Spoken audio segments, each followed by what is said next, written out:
అండి అందరికీ నమస్తే నేను మీ సునీల్ మద్దాల ఏంటంటే మనం చేస్తున్న రాజకీయ విశ్లేషణ ఏదైతే పొలిటికల్ అనాలిసిస్ ఉందో చాలా జెన్యూన్గా అయితే మనం వీడియోలు చేస్తున్నామండి. చాలామంది ఏంటంటే ఒక పార్టీకి బాగా మాట్లాడినప్పుడు ఓ పార్టీ నుంచి చెడ్డగా మాట్లాడినప్పుడు రకరకాలుగా ఆలోచించుకుంటారు. ఎవరి అభిష్టం వాళ్ళది, మనం ఏం చేయలేం. కాబట్టి నేను చెప్పబోయేది ఏంటంటే కనుక మనం చేస్తున్న ఈ పొలిటికల్ అనాలిసిస్ అనేది, ఈ రాజకీయ విశ్లేషణ అనేది చాలా మందికి షేర్ అవ్వాలండి. నేను చెప్పేది అది ఏంటంటే ఇప్పుడు మనం ఒక వీడియో చెప్పుకోబోతున్నాం. ఏంటంటే బాబుకి ఎవరైతే చంద్రబాబు నాయుడు గారు ఉన్నారో ఆయనకి ఈ 16 సీట్లతోనే టెన్షన్ స్టార్ట్ అవుతుంది. ఈ 16 సీట్లు ముడి అసలు ఈ పేకముడిలాగా విడటం లేదు అనేది కనుక ఒక వీడియో గురించి దాని గురించి వివరణ అనేది ఇవ్వబోతున్నాను. కాబట్టి ఖచ్చితంగా మీరు చూస్తున్న మీరు అందరూ కూడా ఫస్ట్ మీరు చేయాల్సింది ఏంటంటే లైక్ చేయండి. లైక్ చేస్తే ఈ వీడియో చాలామంది షేర్ అవుతుంది. అది దాని ప్రధాన ఉద్దేశం. అంతేకాదు కొత్త వాళ్ళైతే కనుక 100% సబ్స్క్రైబ్ చేయండి. ఎలాంటి జెన్యూన్ ఇన్ఫర్మేషన్, జెన్యూన్ కంటెంట్ తోటి మీ ముందుకు రావడానికి మరిన్ని వీడియోలు అయితే తీసుకొస్తాను. అలాగే లైక్ చేయండి, కామెంట్ చేయండి, సబ్స్క్రైబ్ చేయండి, షేర్ చేయండి. ఎట్టి పరిస్థితుల్లో ఆలోచించొద్దు. మన ఛానల్ టార్గెట్ 1,00,000 మంది సబ్స్క్రైబర్లు. సో చూస్తున్న మీరు అందరూ ప్లీజ్ లైక్ చేయడం మర్చిపోవద్దు. బాబుకు టెన్షన్ ఈ 16 సీట్లతోనా? అదే మన తమ్నైల్. నిజమండి, ఎవరైతే చంద్రబాబు నాయుడు గారు ఉన్నారో తెలుగుదేశం పార్టీ అధినేత, ఏదైతే జనసేన బీజేపీ పొత్తుతో ఏర్పడిందో ఈ మధ్యలో వచ్చిన తలనొప్పి ఏంటంటే కనుక ఎవరు ఎక్కడి నుంచి పోటీ చేయాలి, ఎవరు ఎక్కడి నుంచి పోటీ ఇవ్వాలి అనేది. ఎవరు నేను ఇలా చెప్తా ఉంటే కొంచెం ఎక్కువ అవుతుందని చెప్పి అన్నారు. కాబట్టి స్ట్రైట్గా వీడియోలోకి వెళ్ళిపోదాం. ఏంటంటే కొంతమంది గంటా శ్రీనివాసరావు గారు భీమిలి నుంచే పోటీ చేస్తారా, ఎందుకంటే భీమిలి టికెట్టే కావాలి అని ఆయన అడగటం, భీమిలి టికెట్ ఇవ్వడం కుదరదు, చీపురుపల్లి నుంచి పోటీ చేయమని చంద్రబాబు గారు చెప్పడం, అది గంటా శ్రీనివాసరావు గారికి ఇష్టం లేకపోవడం, అది చంద్రబాబు గారికి పెద్ద తంటే అవుతుందంటే నిజంగాను. అలాగే కొన్ని సీట్లు ఇంకా ఉన్నాయి. ఏంటంటే కళా వెంకట్రావు గారు, ఈయనకి ఎక్కడ సీట్ ఇవ్వాలి ఏంటనేది ఇంకా సందిగ్ధంలో ఉంది. అలాగే దేవినేని ఉమా గారు, ఏంటో పరిస్థితి అర్థం కావట్లేదు, ఏం చేద్దామని చంద్రబాబు నాయుడు గారికి తలపోటుగా మారింది. సోమిరెడ్డి చంద్రమోహన్ రెడ్డి గారు, అలాగే వైసీపీ నుంచి టీడీపీలోకి మారిన మాజీ మంత్రి గొమ్మనూరు జయరాం గారి పరిస్థితి, వసంత కృష్ణప్రసాద్ గారు, ఇలా చాలామంది ఉన్నారండి. ముఖ్యంగా ఉత్తరాంధ్రలోని గంటా శ్రీనివాసరావు గారు, అలాగే కళా వెంకట్రావు గారు, గౌతు శిరీష గారికి టిక్కెట్లు ఎక్కడి నుంచి ఇవ్వాలి, ఏమి ఇవ్వాలని తల పట్టుకుని తల మునకలైపోతున్నారు చంద్రబాబు నాయుడు గారు అని అనడంలో ఏమాత్రం సందేహం లేదు. అందుకనేమో ఆఖరి దశకు వచ్చినా సరే వేల టిక్కెట్లు ప్రస్తావన ఇంకా ముగియలేదు అని అయితే నేను చెప్తున్నానండి. ఇంకోటి ఏంటంటే కనుక కిమిడి నాగార్జున గారి టిక్కెట్ పైన ఇంకా హైడ్రామా కొనసాగుతూనే ఉంది. కళా వెంకట్రావు గారికి ఎంపీ టికెట్ ఎంపీగా పోటీ చేయమంటున్నారు. కాదు నాకు ఇచ్చారు నుంచే ఎమ్మెల్యే సీట్ కావాలని ఆయన అంటాం. ఇలా ఒకటి కాదండి బాబు, చాలా రభస అయితే కనుక జరుగుతుంది ఈ 16 సీట్ల గురించి. పలాస నుంచి గౌతు శిరీష గారు ఎవరెవరికి ఇస్తారు 100% అనేది ఒక్కసారి మరలా కొన్ని మార్పులు చేర్పుల తర్వాత మీకు చెప్పాలని నేను డిసైడ్ అయ్యి మీ ముందుకు వచ్చాను. ఒక్కసారి చూడండి, కొంతమందికి కొన్ని చోట్ల నుంచి అయితే కనుక కన్ఫర్మ్ చేస్తారు అని అయితే కనుక అనుకున్నాను. కాబట్టి ఎవరు అభ్యర్థులు ఒకసారి చూద్దాం. పలాస నుంచి గౌతు శిరీష గారు, ఇంతకు ముందు వీడియోలో చెప్పాను వేరే అభ్యర్థి పేరు, ఇప్పుడు మాత్రం కన్ఫర్మ్ అయింది అని అయితే నేనైతే అనుకున్నాను. మరి ఆ లిస్ట్ రిలీజ్ అయ్యే వరకు కూడా అది ఇంకా ఏంటనే తెలీదు. పలాస నుంచి గౌతు శిరీష గారు, చాలామంది మన సబ్స్క్రైబర్లు పలాస గౌతు శిరీష గారికి ఇస్తారని చెప్పారు. మీ మాటే కన్ఫర్మ్ కాబోతుంది. పలాస నుంచి గౌతు శిరీష గారు, హెచ్చర్ల నుంచి కళా వెంకట్రావు, అలాగే పాతపట్నం నుంచి కలమట వెంకటరమణ, చీపురుపల్లి నుంచి గంటా శ్రీనివాసరావు లేదా కిమిడి నాగార్జున, శృంగవరపుకోట నుంచి కోళ్ల లలిత కుమారి, భీమిలి నుంచి గంటా శ్రీనివాసరావు గారు అలా లేదా బీజేపీ అభ్యర్థి అక్కడి నుంచి పోటీ చేస్తారు. ఎందుకని అంటే కనుక భీమిలిని పొత్తులో భాగంగా టీడీపీ జనసేన బీజేపీ పొత్తులో భాగంగా భీమిలిని బీజేపీ అడుగుతుంది, కోరుకుంటుంది. కాబట్టి 100% బీజేపీకి వెళ్తుంది అని చాలామంది అయితే మాట్లాడుకున్నారు. చూడాలి మనం కూడా.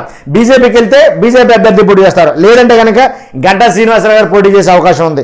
అలాగే మైలవరం నుంచి వసంత కృష్ణప్రసాద్, ఈయన ఆల్రెడీ వైసీపీ నుంచి టీడీపీలోకి వచ్చేటువంటి కార్యకర్త. కాబట్టి వసంత కృష్ణప్రసాద్కి మైలవరం నుంచి కన్ఫామ్ అయినా కాదా అన్నట్టుగా ఇంకా దాని మీద చర్చలు అయితే నడుస్తున్నాయి. అలాగే సర్వేపల్లి నుంచి సోమిరెడ్డి చంద్రమోహన్ రెడ్డి గారు, సర్వేపల్లి నుంచి ఈయన పోటీ చేయడం పక్కాగానే అందరూ అనుకుంటున్నారు, కానీ ఇంకా అనౌన్స్ చేయడానికి ఎందుకో వెనకాడుతున్నారు, ఇంకా కన్ఫర్మేషన్ ఇవ్వలేకపోతున్నారు. కాబట్టి ఈ సీటు మీద ఇంకా చర్చ అయితే కనుక జరుగుతుంది. ఎందుకంటే కారణం అంటే మిగిలిన పొత్తులో భాగంగా ఈ సీట్లకి వేరే వాళ్ళకి కేటాయించే ఉద్దేశాలతో ఉన్నట్టు అధినాయకుడు తెలుస్తుంది. కాబట్టి ఇంకా కన్ఫర్మ్ చేయలేదు, ఫైనలైజ్ చేయలేదు, ఇది ఇంకా చెప్పలేకపోతున్నారని అయితే కనుక మాట్లాడుకోవడం జరుగుతుంది. అలాగే సర్వేపల్లి నుంచి సోమిరెడ్డి చంద్రమోహన్ రెడ్డి గారిని చెప్పాం. నరసరావుపేట నుంచి డాక్టర్ బ్రహ్మారెడ్డి గారు, అలాగే చీరాల నుంచి తిరువేదుల శ్రీనివాస్, ఆలూరు నుంచి వీరభద్ర గౌడ్, అనంతపురం ప్రభాకర్ చౌదరి, గుంతకల్ గుమ్మనూరు జయరాం, రాజంపేట బత్యాల చెంగల్ రాయుడు లేదా జగన్మోహన్ రాజు వీళ్ళిద్దరిలో ఎవరికొరికి ఇచ్చే అవకాశం ఉందండి. ఎవరైనా ఇంకా ఫైనలైజ్ కాలేదు, ఫైనల్ చేయలేదు. నేను అనేది ఏంటంటే ఒక్కొక్కసారి నా వాయిస్ కొంచెం స్పీడ్గా వెళ్తూ ఉంటుంది. కాబట్టి మీరు కంగారు పడద్దు.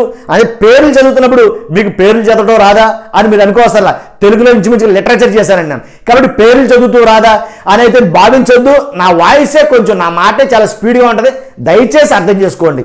ఇంకోటి ఏంటంటే నేను ఏదైతే ఈ టిక్కెట్లు చెప్పాను, తర్వాత రైల్వే కోడూరు పంతగాని, నరసింహ ప్రసాద్ లేదా అజయ్ బాబు లేదా అరవ శ్రీధర్, వీళ్ళ ముగ్గురులో ఎవరికి ఇస్తారనేది ఇంకా తెగల. అందుకే నేను పేటముళ్ళు పడిపోయినాయి ఈ టిక్కెట్ల పరిస్థితి అని నేనైతే అంటున్నా. ఎందుకంటే కానీ వీళ్ళ ముగ్గురులో పంతగాని నరసింహ ప్రసాద్కి ఇస్తారా, లేదా అజయ్ బాబుకి ఇస్తారా, లేదా అరవ శ్రీధర్కి ఇస్తారా, ఎవరికీ తెలియని పరిస్థితి. కాబట్టి వీళ్ళ ముగ్గురులో ఎవరికైతే కానీ కన్ఫర్మ్ అవుతుంది. నేను చెప్పిన ఈ సీట్లు, ఈ 16 సీట్లు కూడా తలపోటుగా ఉన్నాయి. చంద్రబాబు నాయుడు గారికి టెన్షన్ తెప్పిస్తున్నాయి అన్నమాట ముమ్మాటికి సత్యం, వాస్తవం. ఎందుకంటే నేను గంటా శ్రీనివాసరావు గారికి చీపురుపల్లి నుంచి ఏమో పోటీ చేయడం ఇష్టం లేదు, కానీ ఆయనేమో చీపురుపల్లి నుంచి పోటీ చేయమన్నాడు అధినాయకుడు. ఆయనకి ఇష్టం ఎక్కడి నుంచి అంటే భీమిల నుంచి పోటీ చేయాలనుకో బీజేపీ అడుగుతుంది. ఇలా ఉన్నాయి పరిస్థితులు. చూసారా ఎలా ఒకదానికి ముళ్ళు పడి ఉన్నాయి. అంతేకాదు ఇంకా ఉన్నాయి. సోమిరెడ్డి చంద్రమోహన్ రెడ్డి గారు, ఈయనకి అసలు ఆయన అసలు ఏంటి ఆయన టిక్కెట్ పరిస్థితి అంటే ఇప్పటికీ కన్ఫర్మ్ చేయట్లా సర్వేపల్లి నుంచి. కాబట్టి ఎలాంటి కొన్ని క్లిష్టమైన సీట్లు అయితే ఉన్నాయి. అలాగే మైలవరం నుంచి ఎవరైతే ఉన్నారో వైసీపీ నుంచి టీడీపీలోకి వచ్చిన వసంత కృష్ణ ప్రసాద్ గారికి, ఈయన కన్ఫర్మ్ చేసినా కానీ చేయకపోయినా కానీ ఈయన సీటు మీద చాలా రాద్ధాంతమే జరుగుతుంది. కాబట్టి వైసీపీ నుంచి వచ్చిన ఎమ్మెల్యేలకి ముఖ్యంగా వాళ్ళకి ఇంపార్టెన్స్ ఇచ్చి టీడీపీలో ఉండే నాయకులకు మాత్రం ఇంపార్టెన్స్ ఇవ్వటం లేదు అనే ఒక ఆరోపణ అయితే కానీ బలంగా వినిపిస్తుందండి. ఎందుకంటే టిక్కెట్ల విషయంలో మరి ముఖ్యంగా. కాబట్టి ఆశావాహులు ఎవరైతే టిక్కెట్ ఆశించారో వాళ్ళకి టిక్కెట్ దక్కదు అని అంటే కనుక వెంటనే వాళ్ళు కోపద్రేహం చెంది ఏంటంటే వేరే పార్టీలోకి వెళ్ళే పరిస్థితులు అయితే కనుక ఏర్పడుతున్నాయి.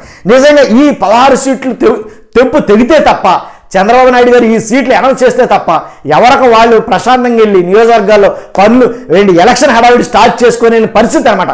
16 నియోజకవర్గాలు కాదు, మిగిలిన నియోజకవర్గాలు కూడా కొన్ని సందిగ్ధాలు ఉన్నాయి. అనౌన్స్ చేసినా సరే మళ్ళీ వాటిలోంచి కూడా కొన్ని మార్పులు చేర్పులు అయితే జరగబోతున్నాయి. ఈ 16 సీట్లు ఎప్పుడైతే అనౌన్స్ చేస్తారో వాటితో పాటే మార్పులు చేర్పులు ఏవైతే ఉన్నాయో వాటిని కూడా ఒకేసారి అనౌన్స్ చేస్తారు. ఎందుకంటే ఆల్రెడీ ఎన్నికలు కూడా వచ్చేసింది. ఎవరికి వాళ్ళు ఎలక్షన్ హడావిడిలో ఉన్నారు, ఎవరి నియోజకవర్గాలకు వాళ్ళు వెళ్ళి పని చేసుకోవాలని టైం ఆల్రెడీ వైసీపీ చూస్తేనేమో 175 అనౌన్స్ చేసేసిన సందర్భం. కాబట్టి ఇంకా అనౌన్స్మెంట్లోనే ఉండిపోతే కనుక ఎప్పుడు ఈ పార్టీ మెంబర్ ఎమ్మెల్యే క్యాండిడేట్ కానీ ఎంపీ క్యాండిడేట్ ఎప్పుడు నియోజకవర్గం వెళ్తారో, నియోజకవర్గంలో తమ క్యాడర్ని ఎప్పుడు సెట్ చేసుకుంటారో, తమ క్యాడర్ తోటి నియోజకవర్గంలో ఉన్న ఇంటింటికి ఎప్పుడు తిరుగుతారు, ఇదంతా చాలా ప్రసహనంగా మారింది.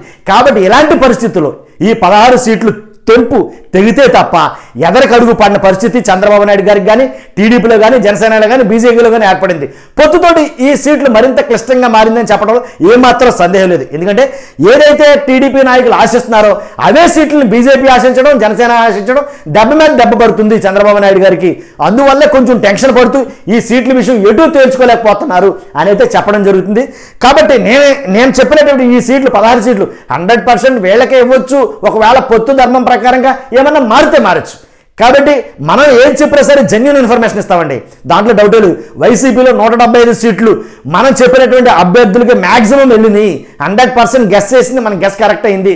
కాబట్టి 1-6 మారచ్చు, చెప్పలేం. మనం ఏం దైవజ్ఞ సంబూతులం కాదు, మనుషులు. కాబట్టి మనం చెప్పిన అనాలిసిస్ ఏదైతే ఉందో అది మ్యాక్సిమం 90% అయితే కనుక పక్కాగా దిగుతుంది, దాంట్లో డౌట్ లేదు. రాసి పెట్టుకోవచ్చు, వీడియో సేవ్ చేసుకోవద్దు.